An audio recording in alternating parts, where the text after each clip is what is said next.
ಈಗ ಯಾವುದೋ ನಿಮ್ಮನ್ನು ಇರೋ ಪಕ್ಷಗಳು ನಮ್ಮ ಪಕ್ಷಕ್ಕೆ ಬಂದು ಸೇರಿ ಅಲ್ಲಿ ಸೇರಿ ಸಂಘಟನೆ ಮಾಡಿ ಅಥವಾ ಅಲ್ಲಿಂದ ಇದು ಚೇಂಜ್ ಮೇಕರ್ ಆಗಿ ಅಂದರೆ ಅದು ಶಾರ್ಟ್ಕಟ್ಟೇ ಆಗಿ ಬಟ್ ಯಾವ್ದಾರ ಅಪ್ರೋಚಸ್ ಆಗಿದೆಯಾ?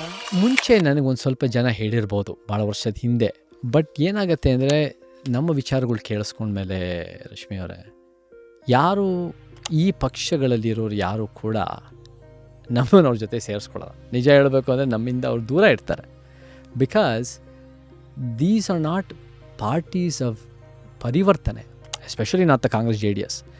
These are parties of convenience and political power and establishment, ಯಥಾಸ್ಥಿತಿ ಆ್ಯಂಡ್ ಬೇರೆ ಬೇರೆದು.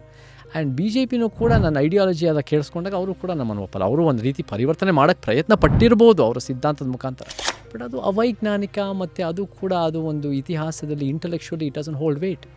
ಸೊ ಇವರೆಲ್ಲ ಇವ್ರ ನೆರೆಟಿವ್ ಕಟ್ಟಲಿ, ಇವ್ರು ಏನು ಸತ್ಯ ಅಂತ ಹೇಳಲಿ. ನಾವು ವೈಜ್ಞಾನಿಕವಾಗಿ ವಿಚಾರಧಾರೆಗಳು ಫ್ಯಾಕ್ಟ್ ಇಟ್ಕೊಂಡು ಎವಿಡೆನ್ಸ್ ಇಟ್ಕೊಂಡು ನಾವು ಹೇಳಿದಾಗ ಜನ ಖಂಡಿತ ಕನ್ವಿನ್ಸ್ ಆಗ್ತಾರೆ. ಬಟ್ ಇವರೆಲ್ಲ ನಮ್ಮಿಂದ ದೂರ. ಫುಲ್ ವಿಡಿಯೋನ ನೋಡಿ ಆನ್ ರ್ಯಾಪಿಡ್ ರಾಶ್ಮೀಸ್ ಯೂಟ್ಯೂಬ್ ಚಾನಲ್.